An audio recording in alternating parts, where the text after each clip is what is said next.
Hi, I'm Hal Roberts. This is Bridge City News. Here's some of the top stories we've been following. As the war between Israel and Hamas continues, Canada's defense minister discusses the plan to evacuate more than 400 Canadians from the region. Our foreign affairs expert Lisa Daftari has an update on the war in Gaza and if we can expect to see a humanitarian pause. And the UCP AGM took place in Calgary over the weekend. We hear why Premier Daniel Smith took a few more shots at Ottawa. Your nation, your province, your southern Alberta. From the heart of Lethbridge, it's Bridge City News with Hal Roberts.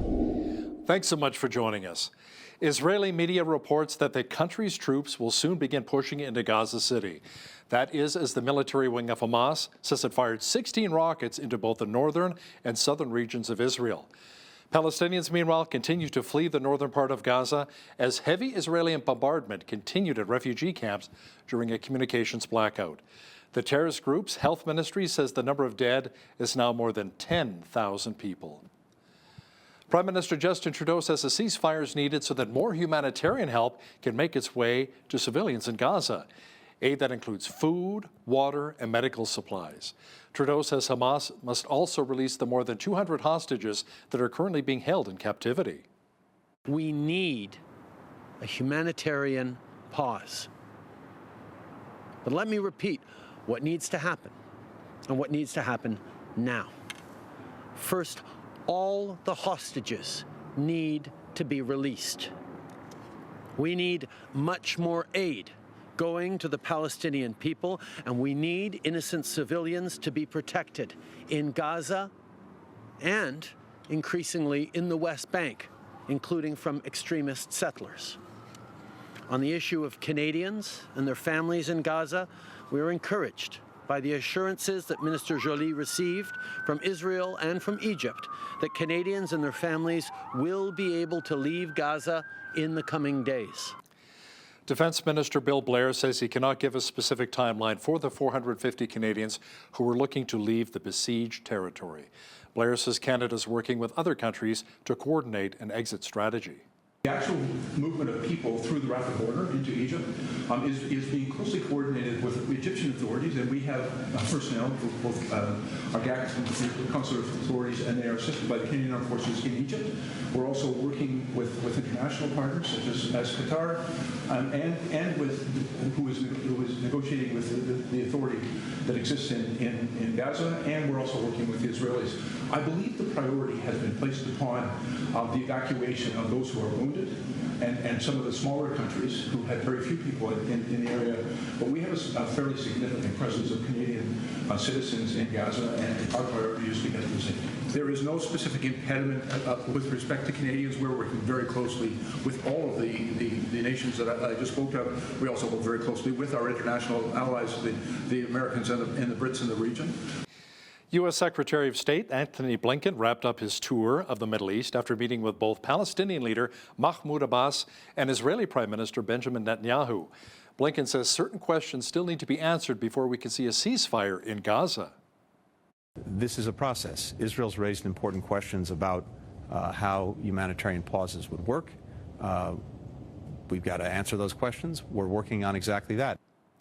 Our foreign affairs expert Lisa Daftari says it appears as though Iran, which has supported Hamas in the past, is using various resistance groups to take over the Middle East.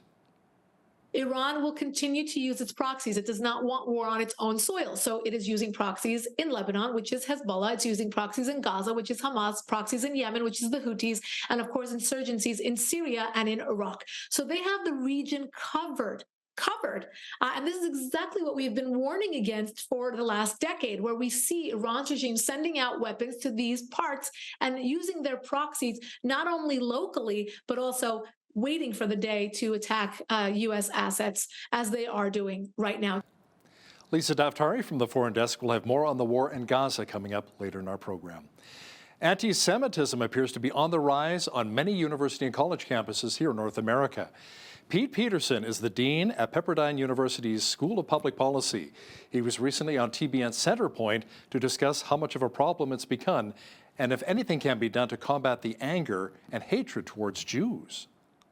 Unfortunately, no, we're not seeing a lot of responses, ones that are both acknowledging the terrorist attacks on October 7th, nor really responding to what's been going on many of these college campuses across the country. That's not to say that there haven't been some great leaders, but you're seeing most of them, frankly, on Christian college campuses. You just mentioned the comments by our president, Jim Gash.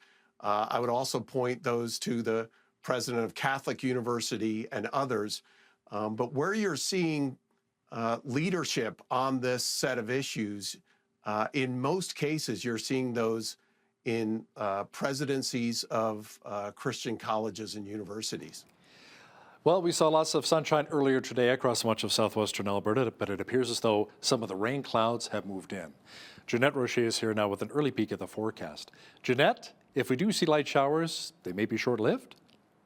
Yeah, that's true. We could see not only some showers, but also possibly some flurry activity moving across the region this evening. We are looking at a 60% chance of showers of rain and or flurries. So let's hope that it's just the rain.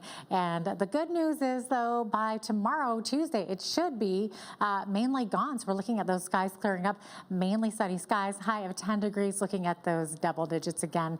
And as we move further into the week and closer to the weekend, it's going to get even warmer. So that's the good news there for the week. I'll be back later in the show to give you all the details of the 7-day forecast. Great. Thanks so much, Jeanette. A motion by the Conservative Party to include all forms of home heating to be exempt from the federal carbon tax was defeated on Parliament Hill today. The vote was 186 to 135, even though the NDP supported the motion. The Bloc voted against it, as did the majority of Liberal MPs. The Bloc said the motion would have no impact in Quebec, given the carbon tax is not in effect in that province. That means the carbon tax will continue to be collected in many provinces which heat their homes with heat sources such as natural gas.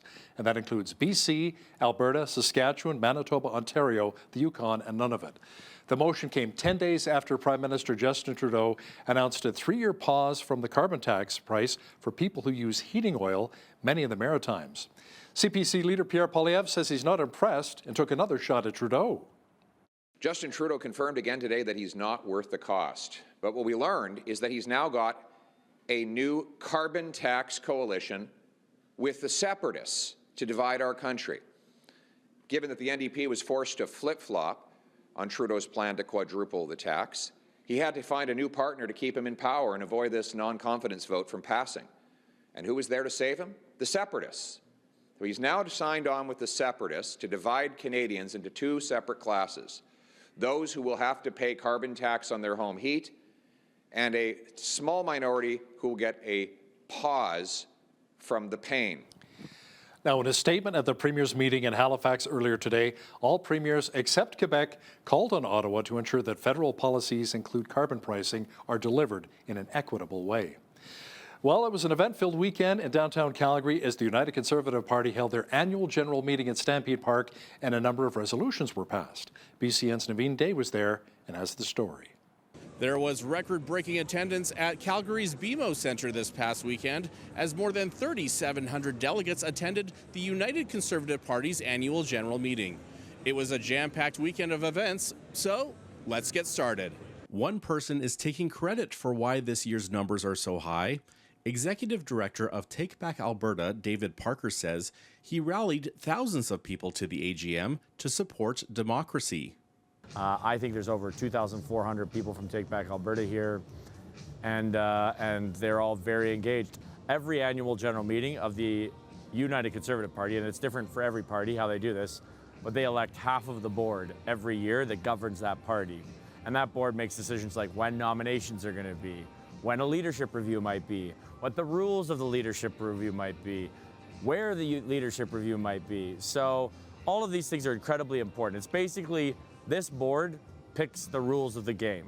And while Parker's supporters hold numerous seats on the UCP board, Alberta Premier Danielle Smith says she's not concerned that more than half the board members are from TBA.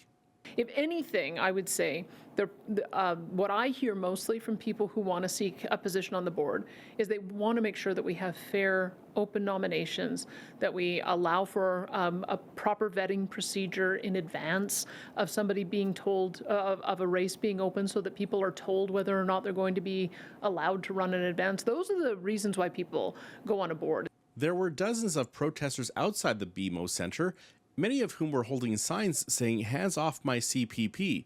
However, Premier Smith did not touch on her government's exploration into leaving the Canada Pension Plan in her keynote address. However, she took time to fire shots at federal leaders.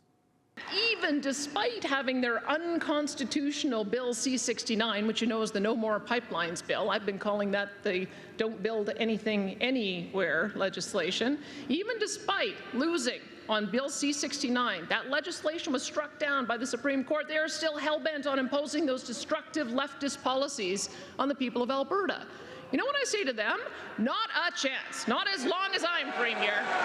Two major issues in which Smith received the most applause were the government's plan for disaggregation of Alberta Health Services and parental rights. I want every parent listening today to hear me loud and clear. Parents are the primary caregivers and educators of their children. Attendees also approved 29 of the 30 policy resolutions. These include banning the use of electronic voting machines and provincial funding to supervise consumption sites, and to refuse transgender women to be housed among biological female inmates in correctional facilities. A motion to implement a school voucher system was defeated. Policy resolutions are brought forward by party members and are non-binding, but they do provide grassroots direction on what it thinks the government's policies should be. For Bridge City News, I'm Naveen Day. Federal Finance Minister Chrystia Freeland is warning of the impacts if Alberta walked away from the Canada Pension Plan.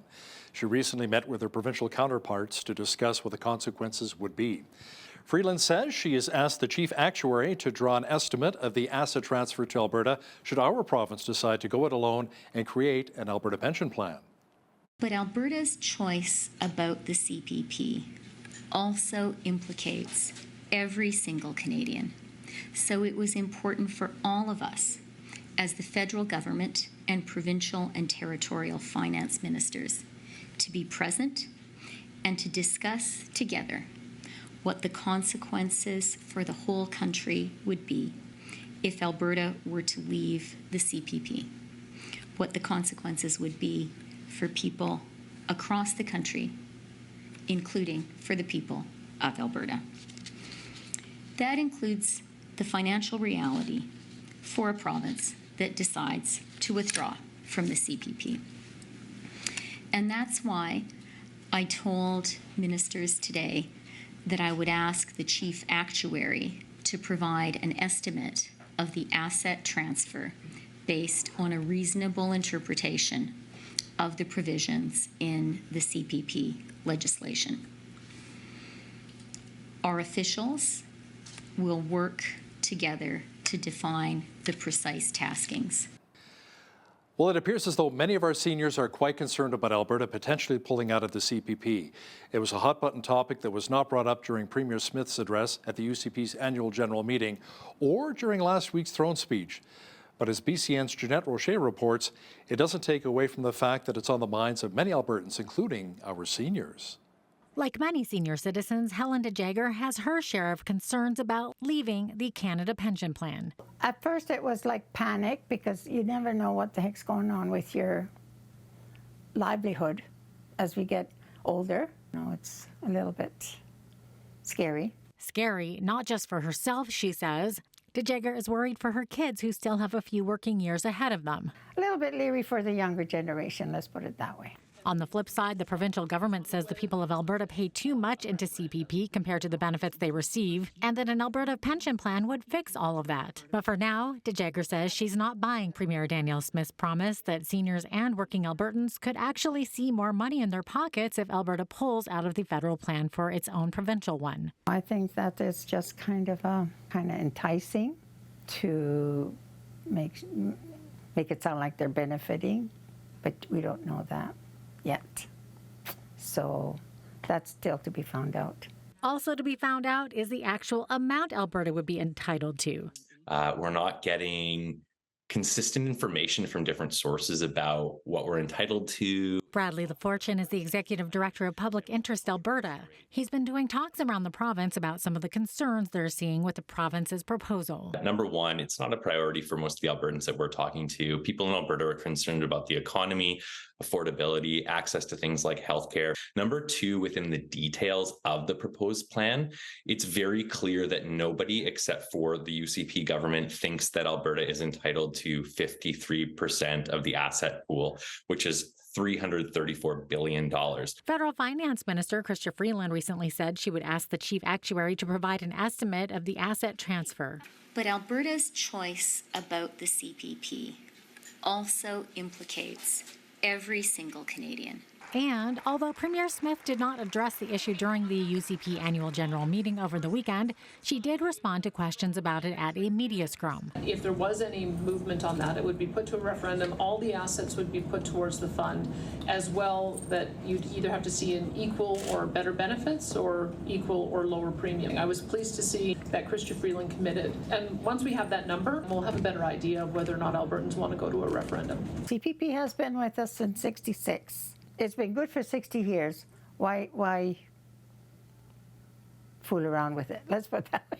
For Bridge City News, I'm Jeanette Roche. The Alberta Court of King's Bench says Justice Ken Nielsen is now the acting Chief Justice for our province. Mary Moreau, the court's former Chief Justice, has officially been confirmed to the Supreme Court of Canada.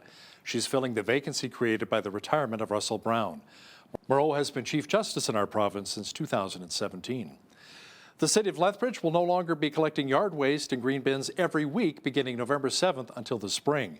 James Nichols, Waste and Environment Collections Manager, highlights how the initiative will differ during the winter months and how locals can optimize the usage of their green bins. We are going to be moving to a bi-weekly schedule. So what that means is that half of the people in the City of Lethbridge will receive their collection each week instead of everybody receiving weekly collection.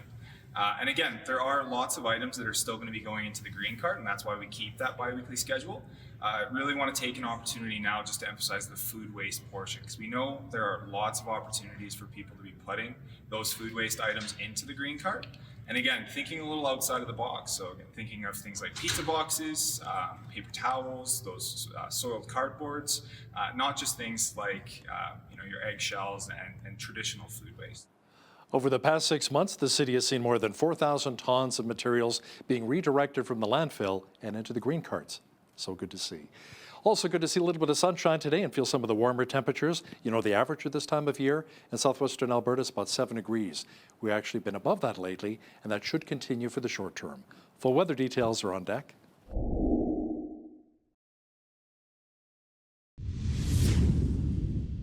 The Aurora Borealis was pretty spectacular in our region on Sunday night. Now here are some images taken in Lethbridge from the park in Ridgewood facing north. They are provided by Laura McDonald-Scarpelli. Thank you so much, Laura. Look at all of that beautiful teal and green. So nice to see the Northern Lights make their way down here to southwestern Alberta. Beautiful. Jeanette Roche is now with all of the weather details. Jeanette, instead of the Northern Lights, we may actually see more clouds roll in with a chance of showers developing this evening? Yeah, I'd rather see more northern lights, though. Those were just gorgeous. I'm so happy that people send in those pictures. It's just such a delight to see, especially when we miss them ourselves, for sure. But like you were saying, yeah, instead of that, we're probably going to see some precipitation this evening. Could see some showers or flurry activity overnight, looking at a 60% chance of that. Also, some wind gusts this evening, up to 80 kilometers per hour. But by tomorrow, all of that should look like a completely different story. We're looking at mainly clear skies, high of 10 degrees, not as much wind. I'm liking that already. As we get into Wednesday, Thursday, and Friday, we're seeing mainly sunny skies, high of 7, and then up to 8 degrees for Thursday and Friday, up to 12. So there's those double digits I was talking about earlier. Coming by the weekend there, Saturday, which is Remembrance Day, high of 12 degrees and up to 13 degrees on Sunday. For our long weekend, it should be a nice one. Okay, average high for this time of year, 7 degrees. Average low, -5. 23 was our high temperature. Happened back in 1949, and in 45, minus 23. That was the record low. 7:28, that's when the sun rose this morning. Sunset this evening at 5:01 p.m. So we're looking at, it looks like quite a bit different now because of that time change. So now we're seeing the sun go down right at 5 o'clock, which is kind of unfortunate. Okay, 12 degrees for a high in Victoria tomorrow, mainly a mix of sun and cloud rather. 10 degrees for a high in Vancouver. Edmonton looking at the possibility of some showers. Their high of only 6 degrees. 9 for a high in Calgary. Calgary also seeing that precipitation that we're seeing this evening. Okay, in Regina also lots of precipitation. Saskatoon showers, 3 degrees for a high. Regina looking at a mix of flurries and showers. 0 for a high there. Same thing in Winnipeg, 0 as the high, and could see some white stuff as well. It's looking like very, very rainy and wet across most of the country tomorrow. Central part of the region here, 12 degrees for a high in Toronto, 11 for a high in Ottawa, and 10 in Montreal. All three of those areas looking at rain activity tomorrow. As we get into Fredericton, high of 10 degrees, looking at possibility of some flurries mixed with showers. Showers expected in Halifax, high of 10 degrees, 8 for a high in Charlottetown. Also looking at rain and a mix of sun and cloud expected tomorrow in St. John's with a high of 5 degrees. So there you have it. That is your forecast. Google will try to protect a piece of its internet empire while at the same time be entangled in the biggest U.S. antitrust trial in 25 years. The latest threat will unfold in a San Francisco federal courtroom where a 10-person jury will decide whether Google's digital payment processing system in the Play Store has been illegally driving up prices for consumers and developers. The Play Store distributes apps for phones running on its Android software. Profits at TELUS plunged 74% in the third quarter as restructuring costs hurt the company.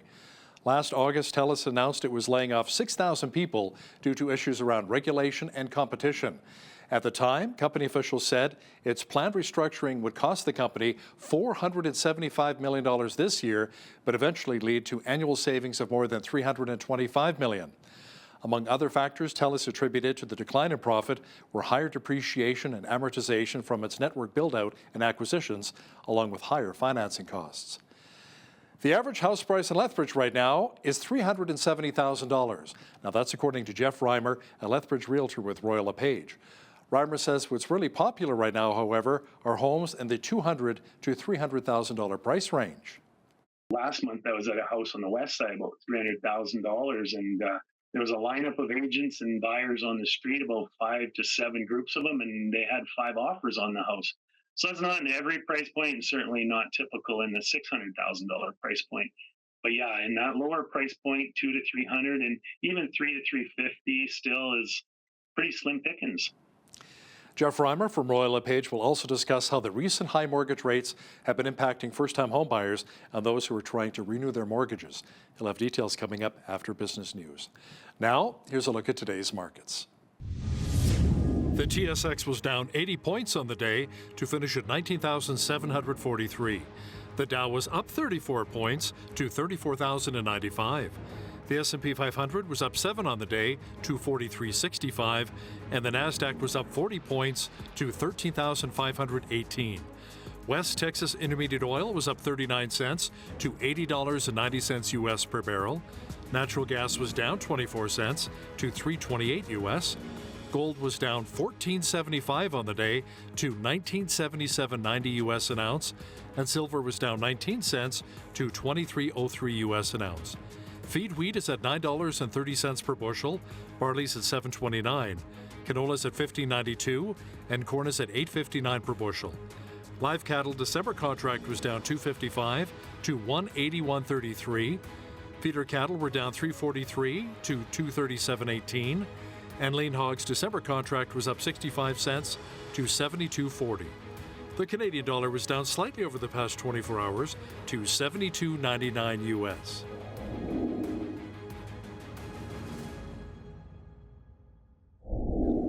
Recapping one of our top stories, Defense Minister Bill Blair says Global Affairs Canada is still working to get around 450 Canadians safely out of Gaza as the war between Israel and Hamas rages on.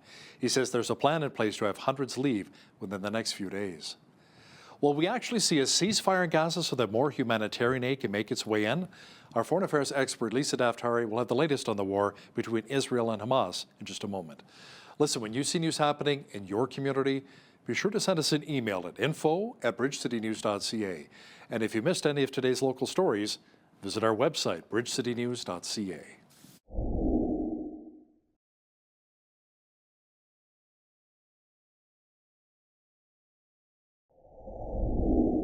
As the war between Israel and Hamas continues in Gaza, a new threat has emerged.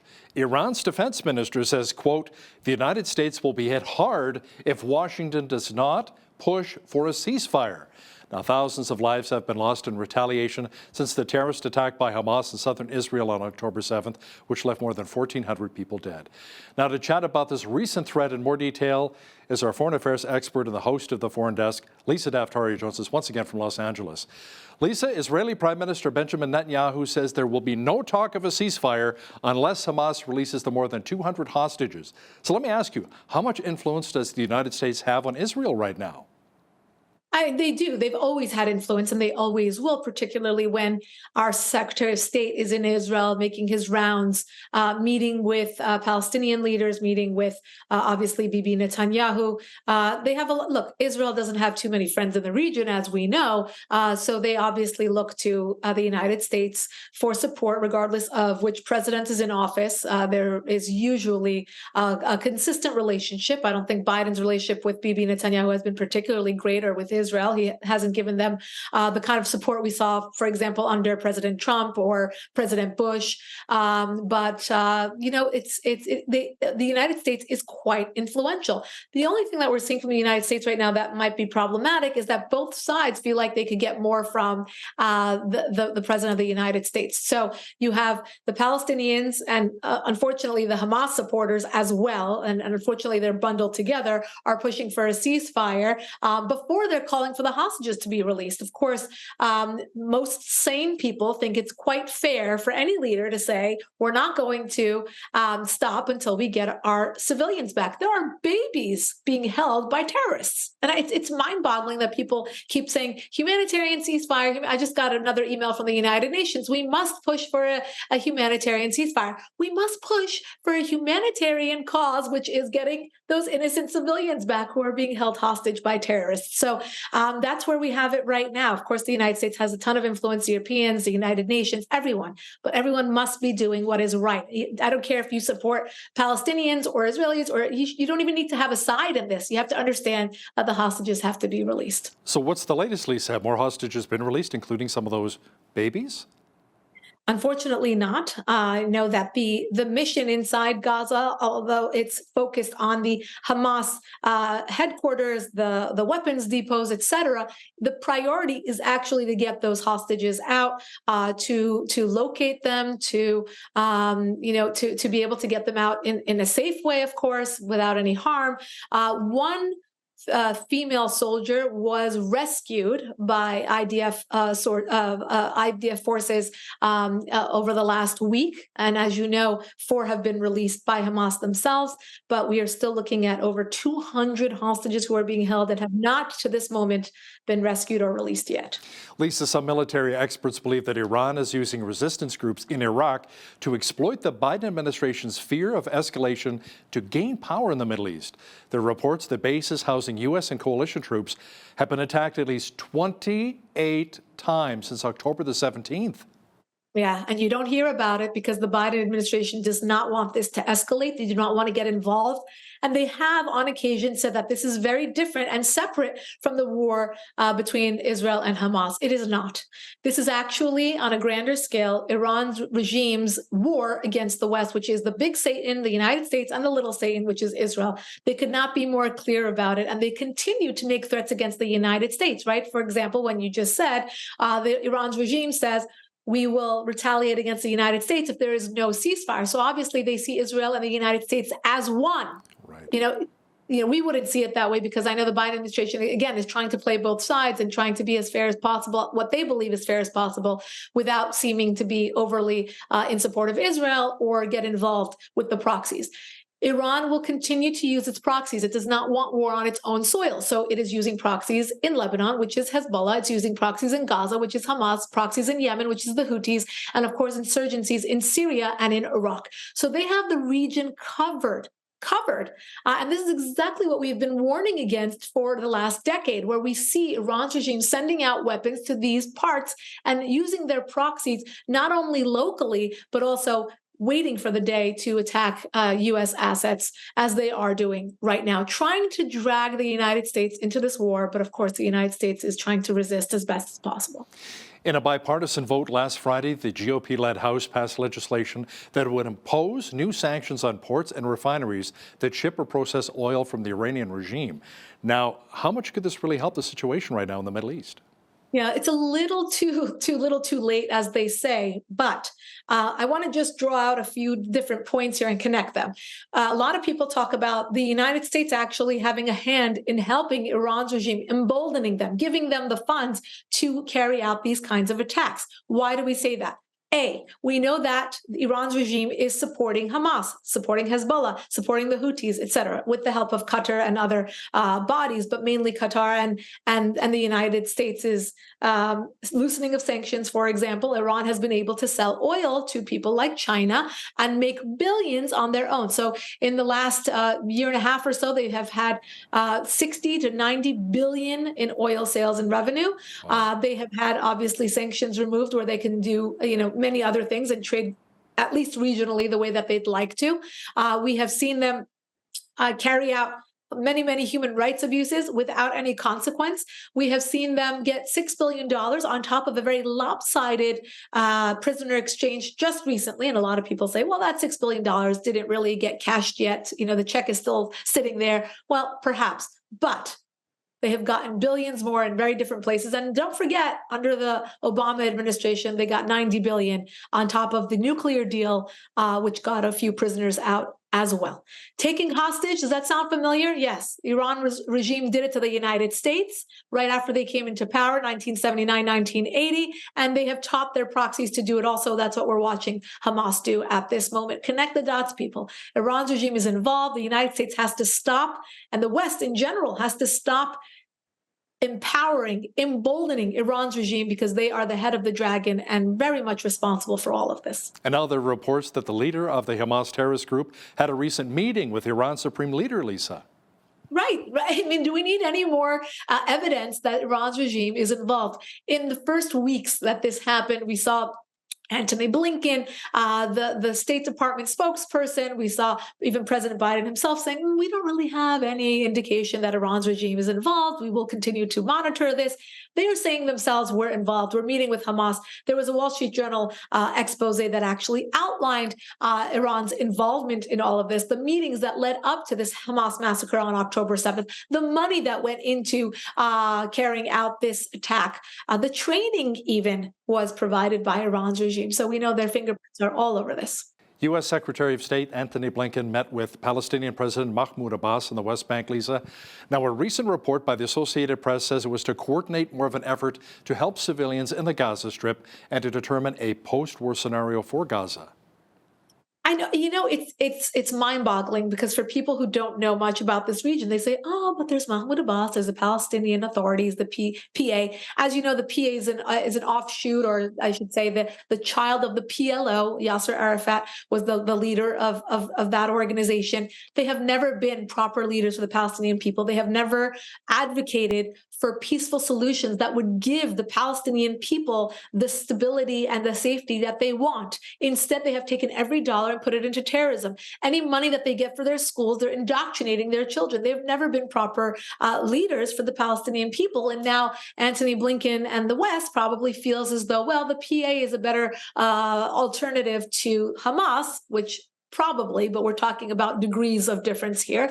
But the PA themselves have a long history of advocating for terrorism, not wanting a two-state solution, not agreeing to many measures that would help coexistence and that would help stability of the region. So yes, he's meeting with them. I think he thinks that perhaps will be something better to bring him to Gaza to control. They were in Gaza, by the way. When Israel handed over Gaza in 2005, it was the PA and and then there were elections. Hamas kicked the PA out, and they won the elections in 2007. So they're no strangers to that region, obviously to those people, to Gaza themselves and the West Bank, but we don't have any hope that would be a better future for the Palestinian people.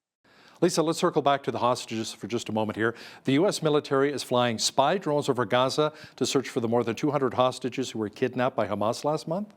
Yeah, so the United States is obviously helping with many resources. Just this morning, news broke that the United States is actually sending a submarine to the region as well. It's unfortunate that this is escalating, right? And the drones, of course, being more of a humanitarian effort to bring about a quicker ceasefire, because the United States and the West believes that if they find the hostages, they can then press Bibi Netanyahu and the IDF to be like, well, now you got your hostages back, now you have to stop. And of course, we would all want to see an end to this bloodshed, and we would all want to see the hostages come home safely. So this is, obviously lending a hand to help them perhaps find it in a safe way. Drones are, of course, unmanned, and perhaps we can find a solution to this much quicker. Now, Lisa, you and I have talked extensively in the past about the importance of vetting refugees properly before allowing them into our countries here. Well, the FBI confirmed that a 20-year-old Jordanian citizen was arrested in Houston for illegal possession of a firearm that he was allegedly planning an attack on Jews? Yes, this is, thank God he was caught, right? So this is basically a foiled attack, because this is a Jordanian guy. His visa expired. He was on a travel visa here, expired in 2019. He did not come under, basically officials didn't catch him, I guess, but they did basically find out that he is getting training, that he is acquiring weapons, and that his target is to target, Jewish organizations, synagogues, schools, etc.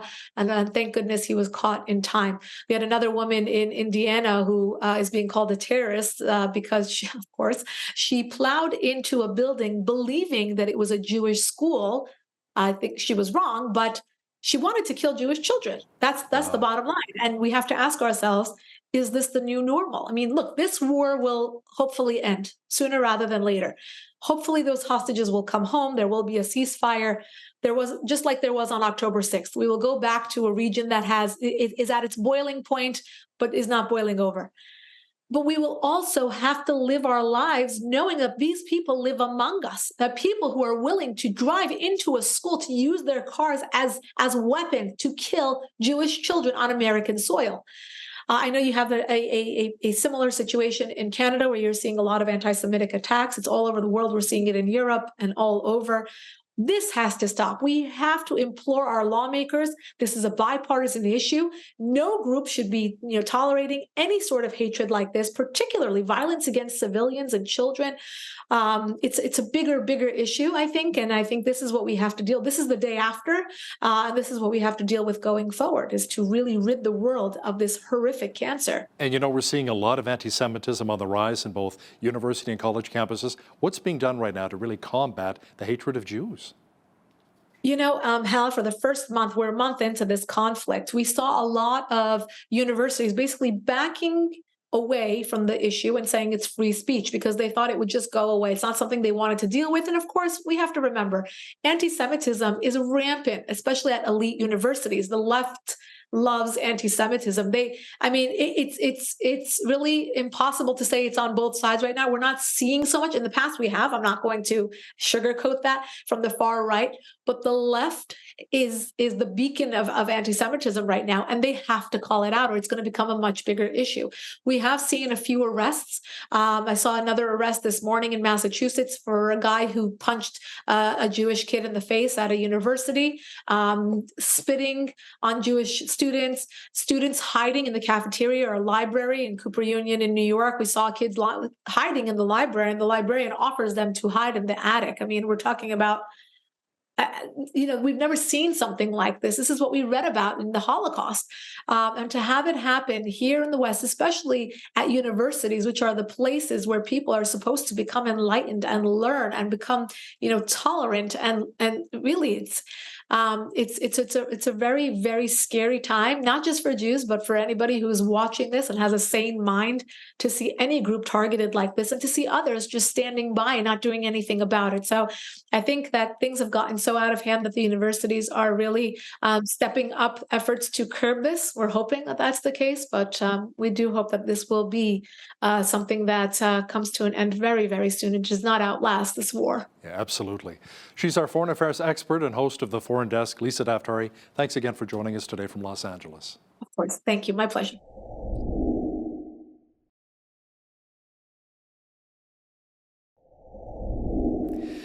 You know, there's so much to talk about in regards to Canada's housing crisis, with some markets experiencing a serious shortage of housing. Rising inflation has increased interest rates as well. Many Canadians, including young married couples, are finding it even more difficult to afford a home today. Now, to talk about this in more detail and the housing market here in southwestern Alberta is Jeff Reimer. He's been a Lethbridge realtor for 30 years with Royal LePage. Jeff, welcome back to Bridge City News. Nice to be with you, Al. Nice to chat with you. You as well, Jeff.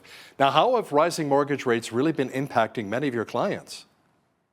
Well, it's certainly affecting how much they can qualify for and making people be a lot more budget concerned and how much they're going to spend, and, you know, thinking twice about going higher and, you know, trying to stay lower in their price budget to keep the costs down monthly, for sure. Now, Canada is in a bit of a housing crisis right now, Jeff. We've seen it all across the country here. We don't have enough houses available for many people, which raises prices. You know, it's supply and demand. Interest rates are going up as well, making things less affordable. Some say the government should make more land available for developers. Others say maybe we should look at immigration, what's happening there. What kinds of solutions are you hearing from those in the real estate sector? Yeah, I mean, I don't discuss that at a deep level too much in my job because I'm more on the front lines. But, you know, certainly, I mean, we need immigrants. I mean, this country was always has had a lot of amazing immigrants, and the challenge is obviously finding the proper housing, but it's partly complicated by more urbanization, I think. You know, people are less interested in going to the rural areas.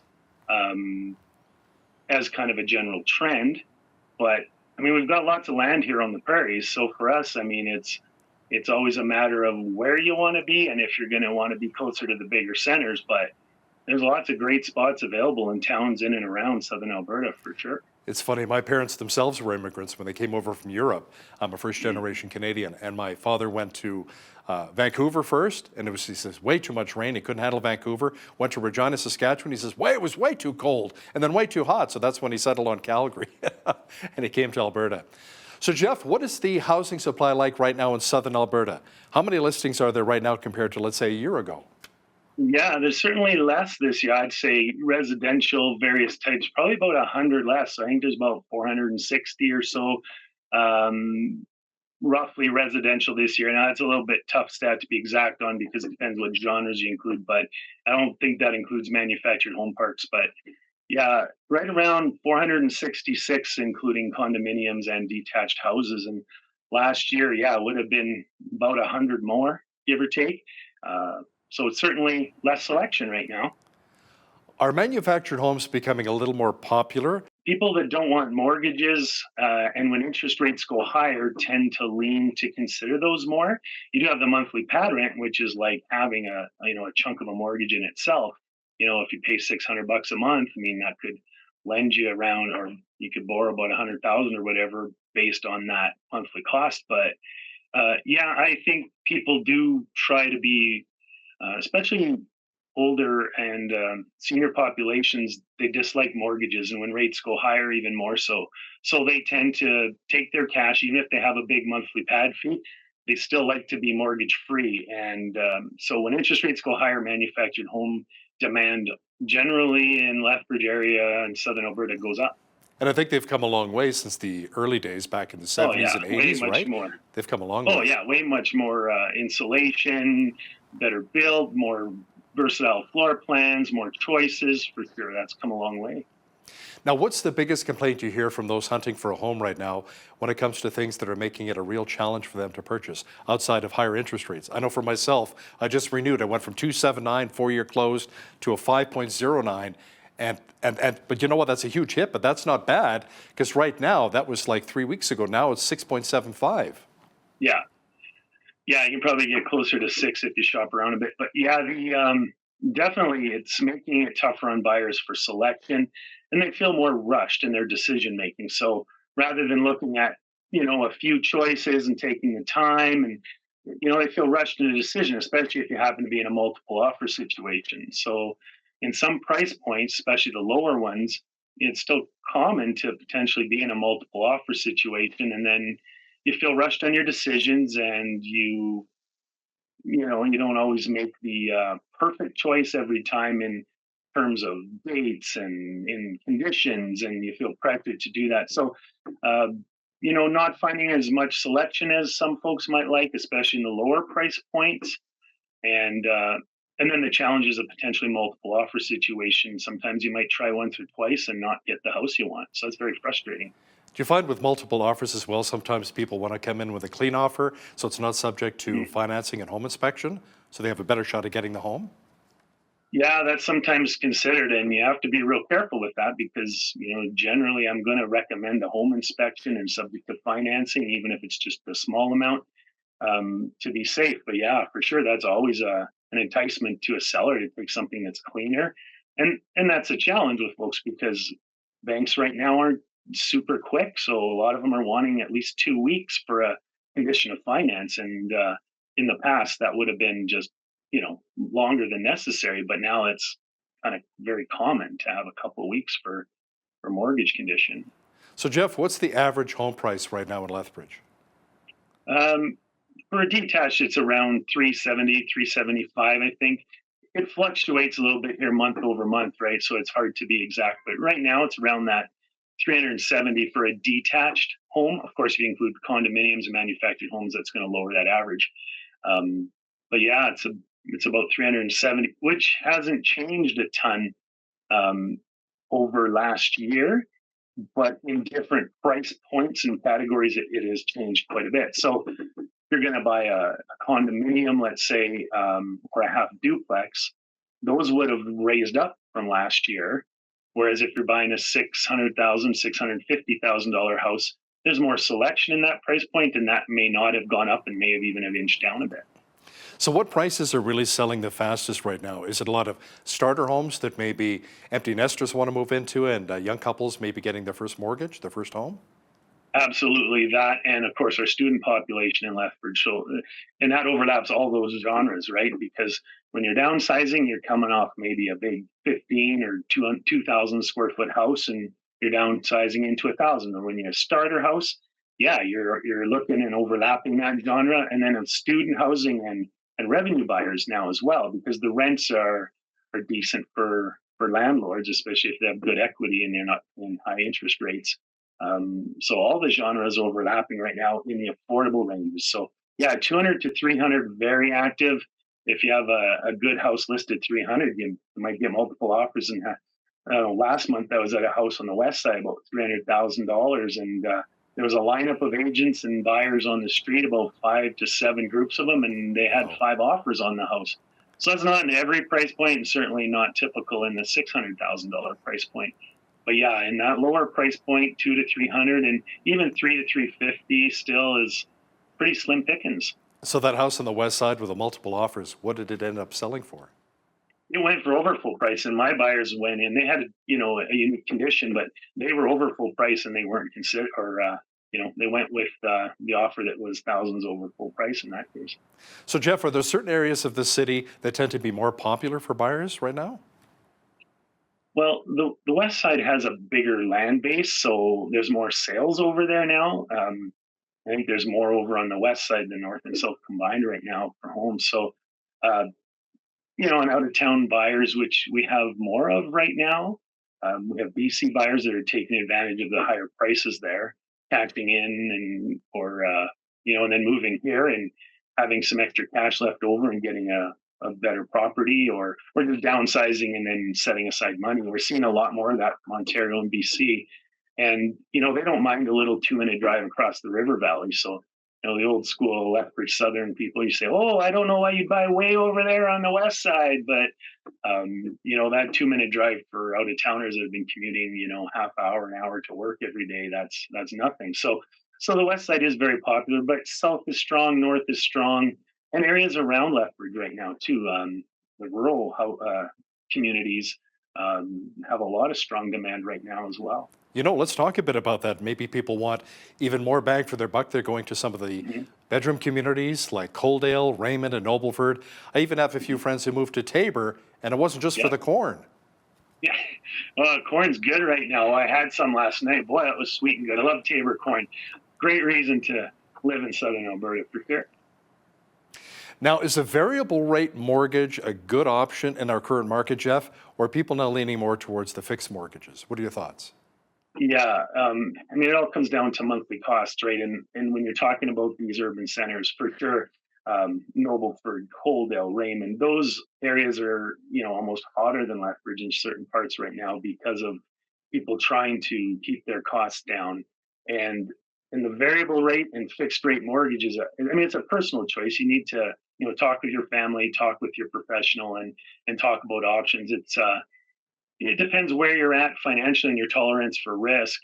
But right now, with uncertainty about them going up, I think more people are probably leaning to fixed. I'm still floating a variable right now and kind of regretting it. I should have locked in a while ago. And you say, oh, I should have locked in then. So I might as well just, stay with my variable now. But, if they go up again, I'll be kicking myself saying I should have locked in when it's 2% or 3% or 4% or 5%. And now it's up at 6%. So I've been told by certain professionals, oh, don't worry, it's just temporary. It'll go up and then it'll come down. But the economists have been wrong right now. So even with the inflation, they're just going to, sometimes people think they're just going to keep raising them. So it's hard to know. So it's a very personal choice. You need to seek advice from friends, family, and certainly professionals. It's interesting. Friends of mine who locked in on a 5-year close 3 years ago for 1.99. They still have 2 more years at 1.99. I know. Why didn't I lock in? I feel kind of stupid, but riding the variable, you think, oh, it's going to go up, and then, oh, what if there's recession? It'll come down. But right now, the rates are higher, and I sure wish I would have locked in. Are we seeing more people getting longer amortization lengths in their mortgages? And how long of an amortization period can a person get these days? Can we go beyond 25 or 30 years, like we see in the States? Right now, I think we're at 25 for high ratio loans. So if you put down less than 20%, I think that's still at 25. And then if you're a conventional loan where you put down 20 or more percent, then 30 years amortization is an option. And that's the banks don't have flexibility beyond that. But will that happen in the future? Possibly, yeah. Will they, lengthen the amortizations to go 35 or 40 years again? Very possibly, with the rates going higher because they want to keep housing costs down somewhat while they try to stop inflation. And I think people within that 25-year or 30-year max are certainly probably pushing those limits more than ever with the higher interest rates to try to keep the monthly costs down for sure.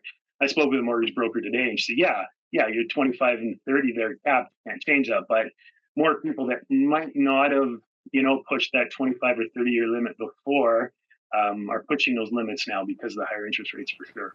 Let's talk about first-time homebuyers once again, Jeff. And with the stress tests, are you noticing maybe a decline in younger people looking for homes?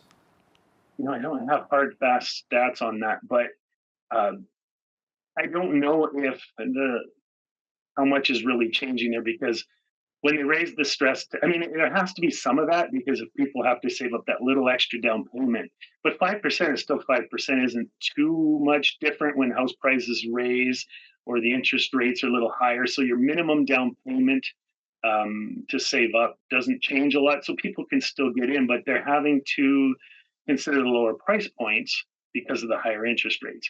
And then with the supply being tighter in those lower price points, it's making them maybe hold off or check it out and decide to wait a little longer. But myself, like I said, I don't have the hard facts and stats on that one. But my buyer pool still varied with young people and middle and old for sure. And what a lot of people have to consider as well, it's not just the 5%. Let's say it's a $300,000 home, you need to come up with 15 grand, but then there's also the legal fees, there's the home inspection, which we talked about, the hookup fees. It all adds up after a while, doesn't it? Yeah, for sure. You're probably going to want another 1.5% of your purchase price for costs for lawyers are pretty affordable though, and we need them. They're important. And the home inspection is very important. There might be a tax adjustment. So if the owners prepaid to the city a certain amount, you're going to have to, the lawyers will prorate it to the day. So you're not getting, hurt by it, but you do have to come up with some money ahead of time. So you should, besides your 5%, yeah, you should have roughly maybe another 1.5% of your purchase price saved up for your extra costs. So for the rest of this year and potentially into 2024, how is the real estate market looking here in southwestern Alberta, Jeff? Yeah, well, right now with supply down, I would think that the prices should stay strong. I think as winter comes, certain buyers may not choose to move here in winter, but we're still going to see that immigration from the larger centers to the to southern Alberta. So I think it's going to be good. It's hard to judge with the interest rates. I mean, we haven't seen historical acceleration of the rates that's in my lifetimes. I don't think ever. So when the rates go up from like 1.89 up to 6%, right? You're looking at a huge uptick, and that's hard to judge how that's going to happen. But with the rates still like 6%, when I bought my first place, I locked in for 7 years. I was thrilled at 7.625. So when I look back and then I hear other stories, people go, "Oh, I had something at 19 or 20," right? So really, 6% is pretty affordable. So I think the economy in southern Alberta it's got challenges, but we're still a great place to live. There's still jobs available, and the house prices affordably according to across the nation are still quite affordable. Even for rents, we think they're high here, but other centers are even higher. So I think Lethbridge is going to be good and stable. It's a fairly balanced market. Right now in the lower price points, you're going to say it's more of a seller's market, but with I think right now, because there isn't a ton of supply, that prices are going to do okay. Maybe there'll be more selection come up as the interest rates take more of an effect. But how it goes shortly after that, it's hard to judge. We haven't experienced, and then changing economic factors. We'll see how it goes. But I love Lethbridge. I love southern Alberta. I love Alberta, and it's a great country. So I think people want to move here, and people are moving here, and people are moving to Lethbridge. So I think it's going to be good and stable and remain fairly strong. It's great to hear. Jeff Reimer is a Lethbridge realtor with Royal LePage. Jeff, thanks so much for your time today.